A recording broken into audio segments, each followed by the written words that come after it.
서진 시스템 2022년 실적을 분석을 슬풋 회계로 하고 2023년을 예측해 보는 시간을 갖도록 하겠습니다. 매출은 31.8%, 영업이익은 무려 276.1%가 증가해서 전년도 적자에서 흑자로 전환이 됐습니다. 내용이 좋았다고 생각하시면 구독, 좋아요 꼭 부탁드리고 1.5 배속을 보시기 바랍니다.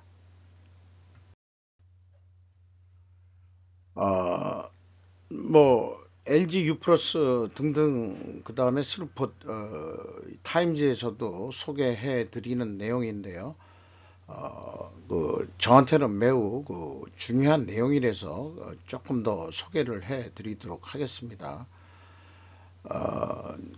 두 개의 손익계산서가 있을 수 있는데, 하나는 원가회계에 의한 회계 원칙, GAAP로 일반적으로 손익을 내서 공시를 하는 거고요. 또 하나는 기본적인 성과를 보여주는 것이 있다고 주장을 한다. 잭 웰치가 그런 얘기를 했다는 거죠. 그리고 또 버핏조차도 자기네들 버크셔의 손익도 GAAP 수익이 약 3천억 달러 주식 포트폴리오에 미실현 손익을 포함하고 있기 때문에 큰 의미가 없다고 일축을 했다는 거죠. 그래서 이 버핏 옹은 주주들에게 회사의 영업이익에 초점을 맞추라고 지시한다 라고까지 얘기를 하고 있습니다. 이게 제가 얘기하는 주장과 또 일치하고요. 그 다음에 기본적인 성과를 보여주는 것이 저는 슬풋 회계라고 믿습니다. 예, 워렌 버핏이죠. 먼저 원가회계 손익으로서 매출이 932억 원으로서 전년보다 31.8%가 증가했는데, 일반적으로 매출이 증가하면 재고자산도 증가합니다만은 이 경우에는 매우 바람직스럽게 가공비 배부 재고자산이 거꾸로 47.8%가 감소했습니다. 매출 원가는 23.6% 증가해 가지고 매출 증가율보다 적게 증가했으니까 매출 총익 크게 늘었고, 판매관리비가 8.5% 증가했다 하더라도 판매관리 비율로서는 4% 감소를 한 거고요. 영업이익은 239%가 전환이 됐습니다. 작년도 31억 적자에서 43억 5,700만원 흑자로 전환이 됐습니다. 슬풋 회계 분석 내용은 매출에 비례하는 매출 재료비가 44.6% 증가했습니다. 그래서 이 슬풋은 19.8%밖에 증가를 안 했고요. 슬풋율은 오히려 4.7%가 하락을 했습니다. 이것은 마진율이 금액은 증가했을지 모르지만은 마진율은 떨어졌다 이렇게 볼 수 있겠죠. 그리고 운영비용이 10.4% 감소를 시켰습니다. 그래서 생산성이 크게 증가했고, 슬풋 영업이익은 73억으로서 원가회계 영업이익보다 무려 30억가량 더 이익이 났습니다. 이것은 원가회계 손익에서 표시했습니다만 가공비 배부 재고자산이 매우 죄송합니다. 크게 감소했기 때문입니다. 작년 같은 경우에는 영업손실이 더 났죠. 슬풋 회계가. 이런 경우에는 이제 재고가 증가했을 것이고요. 그래서 재고자산 내용을 보면은 WCAI 가공비 배부 재고자산이 96억 원이 감소했습니다. 작년에는 25억 원이 증가했고요. 지금 기침 감기약을 먹고 있습니다만은 양해해 주시기 바랍니다. 목소리가 많이 가라앉았던 게 나아졌습니다. 비용의 성격적 분류 내용에서 그 회사가 ABC를 표시한 방법은 매우 표준적인 방법이라고 할 수 있겠습니다. 여기에서 볼 수 있는 것은 이 서진 시스템이 제조업체라기보다는 상품 매출원가가 더 많거든요. 이거로 봐서는 지금 제조 비중이 작고 상품 유통업 비중이 더 많다. 이렇게 볼 수 있겠어요. 어, 그럼에도 불구하고 이 가공 비율은 상품을 취급하는 데에서도 뭔가 그 공수가 들어간다고 저는 봅니다. 그렇지만은 그 이 가공 비율이 10.1%가 그 감소했다면은 하락했다면은 상대적으로 그 재료비가 10.1% 상승한 거죠. 그러니까 원재료 가격이 상승했을 거라고 그렇게 일단 추정을 해볼 수 있겠습니다. 재고자산 회계 투명성 3단계로서 PQ 총 제조 비용과 PQ 생산 재료비 차이가 똑같이 나옵니다. 그래서 그걸 2단계에서 비교를 해보면은 역시 그 재고자산 변동 범위의 차이라고 되어 있는데 거기에서 상품 매출 원가라고 표시했을 경우에는 재고자산 변동에 상품이 안 들어가게 되어 있습니다. 일본은 그 상품을 그냥 포괄적으로 다 집어넣어서 본 금액이고요. 그래서 상품의 증가액을 그 감해 주면은 일치해야 되는데 2020년도가 일치한다 그러면은 2021년도, 2022년도에는 오차가 있다. 이거만큼은 좀 불투명한 부분이다. 이것이 무엇인지는 추적하기 할 단서를 찾지 못했습니다. 현금흐름표 기준 전체 재고자산의 증가액을 검증해 보면은 현금이 130억 원이 들어왔다면은 재고가 130억 원이 감소해야 되는데 96억 원뿐이 감소를 안 했어요. 그러니까 갭이 34억 원이 어디서 굴러 떨어져 들어온 거죠. 그래서 그 재고자산 평가손실 마이너스는 환입이라는 얘기가 되겠습니다. 33억 원이 환입이 다시 됐습니다. 이런 큰 금액들의 차이가 결국 저는 재고자산 평가 충당금 작업을 한다는 게 과연 바람직한 것이냐. 재고자산만큼은 평가 작업을 좀 안 해야 되는 거 아니냐. 이거를 합리적으로 또 순리에 맞지 않게 조정 작업을 하면은 그게 바로 분식회계로 오해받을 수 있는 소지들이 있는 거죠. 자, 그러면은 그 재고자산 평가손실 환입액을 반영했으면은 일치해야 되는데 또 잔잔하게 또 차이가 있거든요. 이런 차이가 무엇인지 확인할 방법은 없습니다.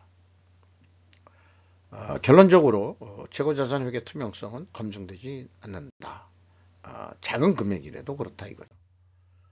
운영비용으로 와서 인건비가 169억 원이 집행이 돼서 전년보다 28.8% 증가했습니다.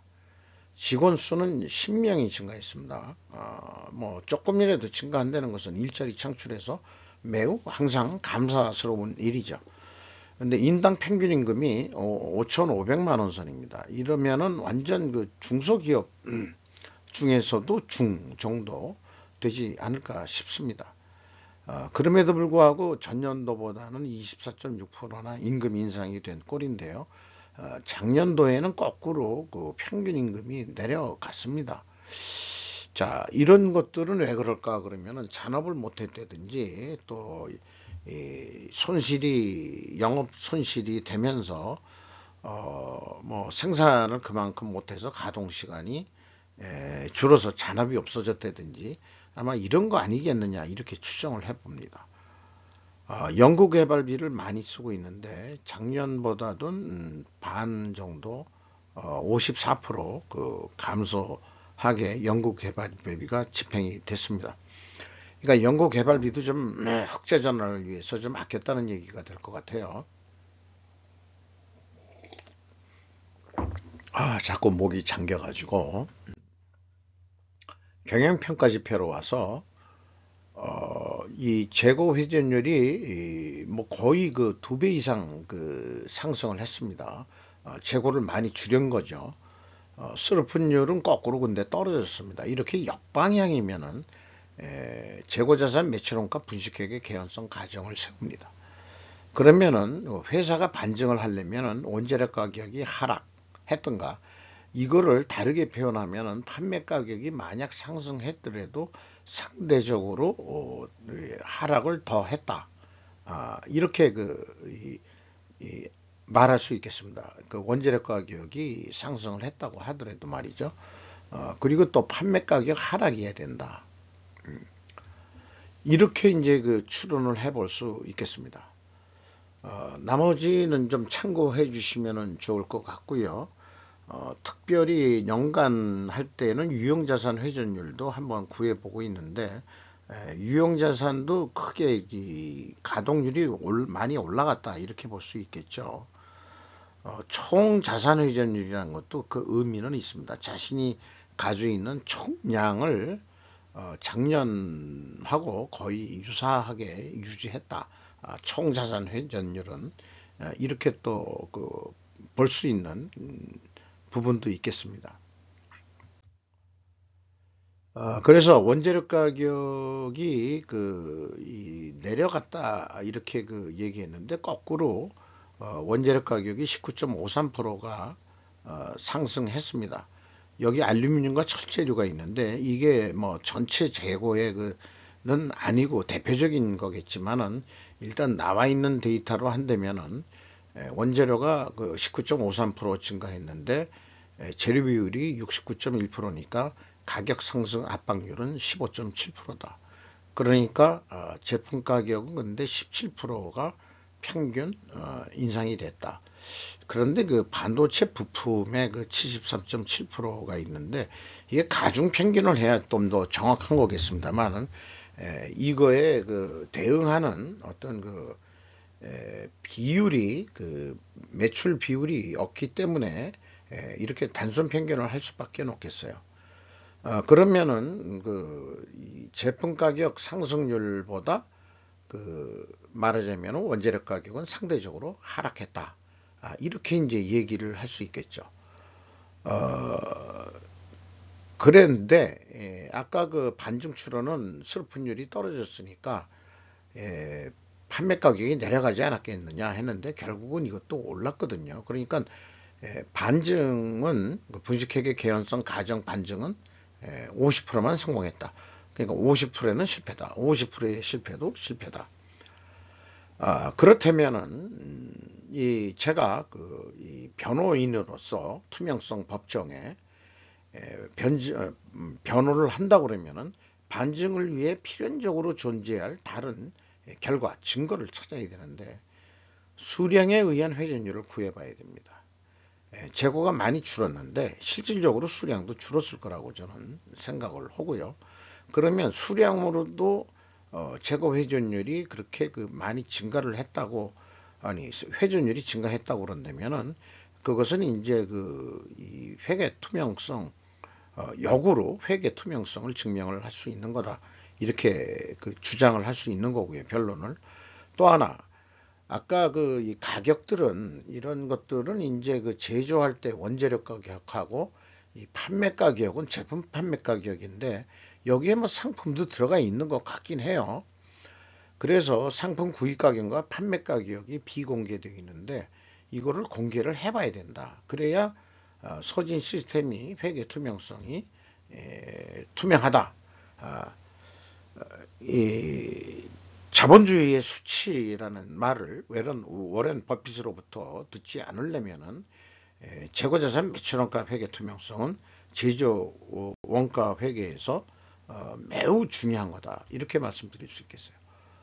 지금까지 말씀드린 것을 이해를 돕기 위해서 이렇게 도표로 충분 조건이라는 이 논리 도구로 다시 한번 이렇게 표현을 해 본 것입니다. 현금 재무지표로 와서 캐펙스 자본적 지출은 2,900억이 집행이 됐습니다.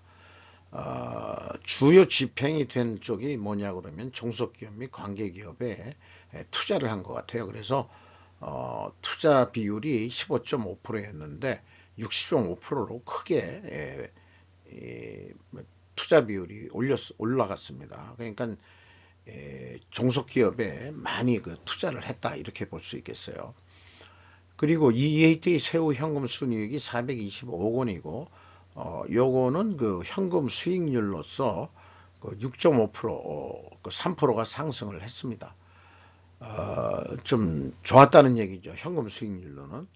그리고 채권자가 164억 원을 더 추가로 차입을 빌려줬습니다. 레버리지율은 39.2%로 떨어졌어요. 차입을 더했는데도 레버리지율이 왜 떨어졌느냐? 그러면은 이 경우에는 투하자본, 이 자본이 그 증가가 됐기 때문일 것입니다. 주주잉여 현금 흐름은 1,580억 원이 추가로 유입이 됐습니다. 이것이 이제 그 자본이 증가한 내용이 되겠죠. 그 내용은 다음 장에서 말씀드리도록 하겠습니다. 뭐 ROE라고 하지만은 마이너스로 이렇게 되어 있으면은 계속 투자를 한다. 뭐 이런 얘기가 되겠죠. 그리고 최종 FEM 1,708억 원의 현금이 유출이 됐습니다. 12RR 그 현금 버퍼율은 8.7%로 조금 증가했고요. 이익 잉여금률은 그 9.8%가 증가해서 20.3%가 됐습니다. 그 주주 잉여 현금 흐름의 내역은 마이너스는 이제 그 주주한테 돈이 나간 거고요. 신준 자본증권 발행으로 1,699억 원이 입금이 됐습니다. 아이고 죄송합니다. 이거 결례인데 하고 싶은 욕심은 있어가지고 계속 물을 마시면서 좀 하겠습니다. 이래서 이 금액은 그 주주잉여 현금 흐름액과 일치하는 것을 보여줍니다. 이렇게 해서 원가회계 실적을 기준으로 해서 변동 요소들을 감안해 가지고 내년도 그 매출액을 예상해 보면은 한 907억 정도 할 것 같다. 그러면은 예상 영업이익이 87억인데 뭐 이거를 한 9억 원에 납품이라고 비유를 하면은 어떤 납품 단가를 9만 원에 하기로 했으면은 예상보다 적은 5,358원이 남지 않으니까 매출을 더 좀 해서 3%만 더 하면은 그래도 한 6,782원 정도 남겠다. 이 경우에 매출 3% 증가했는데도 이렇게 예상보다 영업이익이 그렇게 많이 안 느는 것은 재고가 25%또 감소한다고 본 거죠.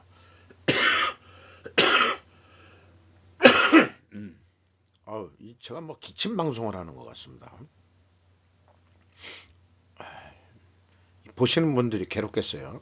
짜증이 나실 수도 있는지 모르겠습니다만은 잠깐 조심하시기 바랍니다. 그러면은 이익을 내기 위해서 원가회계는 보통 어떤 속된 말로 짓들을 하냐 그러면은 재고자산을 늘려버립니다. 25%를 늘렸다고 하면은 영업이익이 이거를 다시 100만원 단위로 돌아와서 얘기하면은 매출이 900억을 한다 하더라도 106억 원이 남게 되어 있습니다.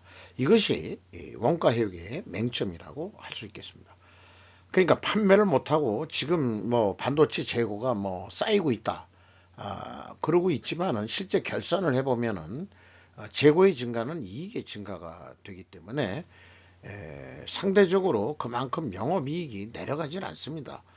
재고가 증가했다는 것은 매출을 못했다는 얘기인데 못한 상태에서도 영업이익은 보통 예상했던 것보다는 영업이익이 더 나오게 돼 있어요. 이게 이제 원가 회계의 맹점이라는 거죠. 그래서 그 하나의 아까 웨런 버핏이 소개했듯이 GAAP가 아닌 말하자면은 실질적인 수익을 보여주는 손익계산서가 필요하다. 그런 게 뭐겠느냐? 그게 스프트회계다. 저는 주장을 할 수 있죠. 지금까지 얘기한 원가회계의 문제점을 왼쪽에 표시했고 대안으로서 스루프트 회계를 제시하는 것이고요. 스루프트 회계는 재고자산 회전율 상승 목표를 극단적 리스크를 수용하고 극단적 리스크를 회피하는 바벨 전략으로서의 목표를 제시합니다. 그래서 이 스루프 관점에서 본다 그러면은 운영 비용이 하나도 증가 안 한다고 보고 영업이익이 25% 정도만 증가한다고 봤을 때 목표 매출액은 971억 원이 나와야 돼요. 그래서 이거를 제한가를 하기 위해서는 전년도보다 매출 재료비를 6%더 좀 증가해서 이게 이제 수량으로는 증가를 안 하고 만약 가격이 올랐다고 한다 그러면은 가격이 오른 아까 19%가 올랐죠. 뭐 이것에서 종합적으로 6% 올려주라. 그래서 98,000원은 받아야 된다. 이렇게 이제 견적서를 내는 목표를 일단 잡은 다음에 어, 스루풋 관점으로 이 제안서를 낸다고 한다 그러면은 원 단위로 그냥 비유해서 납품단가라고 비유를 한다면은 98,849원에 견적을 냈을 때 9,091원이 남는 거로 되어 있는데요. 현실적으로 원가 회계에 의해서 영향을 받는다고 한다면은 실무진에서 원가 회계 관점을 가지고 있는 구매 담당이 9만 원에 하자 이렇게 또 그쪽이 또 주장을 하면은 갑이니까 결국 9만 원에 이제 계약을 한다면 남는 게 242원밖에 남질 않습니다. 그러면 이제 박근혜 언니가 한번 그런 넋두리를 한번 했죠. 내가 이 꼴을 당하려고 대통령 했나? 그런 것처럼 내가 242원 남지 하고 이 장사를 했나? 그런 기분이 들 겁니다. 뭐 퍼센테이지 같은 거로 비교하면은 뭐 말이 안 되는 거죠. 그래서 결국은 가격을 못 올린다 그러면은 결국 재고 회전율로 승부를 봐야 되거든요. 첫 번째는 우선은 가격을 인상시켜야 되는 건데 그걸 못 시켰다 그러면은 재고 회전율로 카바를 해야 되는 건데 재고 회전율을 7.4회전 8.8% 증분을 시키는데 성공을 한다 그러면은 매출이 9만 다시 100만 원 단위로 돌아와서 얘기하면은 979억 원 정도 해가지고 매출 재료비도 증가하죠. 그리고 나머지는 변동이 없습니다. 어차피 고정비 성격으로 나가는 거기 때문에 뭐 일을 많이 하고 적고 하고 적게 했어도 월급은 나가는 거고 뭐 그런 거기 때문에 이렇게 봐야 됩니다. 그러면은 그나마 그래도 3,541원은 남는다. 그러니까 이제 100만 원 단위로 다시 얘기하면은 35억 4,100만 원은 남는다. 이렇게 볼 수 있겠습니다.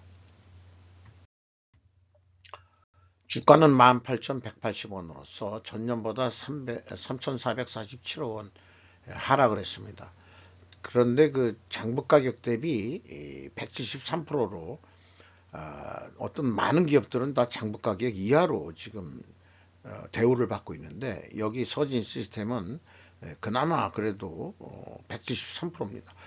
그럼에도 불구하고 2021년 말보다는 떨어진 거죠. 전동규 씨가 30.83% 가지고 있고 외국인이 5.34% 지분을 가지고 있습니다. 이상 서진 시스템 2022년도 실적을 스루풋으로 분석하고 예측을 해 봤습니다. 지금 뭐 한 100군데 이제 시작을 했는데 재고자산 회계 투명성이 있는 기업이 아직 눈에 안 띄고 있네요. 그런 기업들이 영업이익이 나는 그런 실적이 나오는 그런 모델 케이스의 그런 기업들이 나오기를 기대하면서 서진 시스템 마치도록 하겠습니다.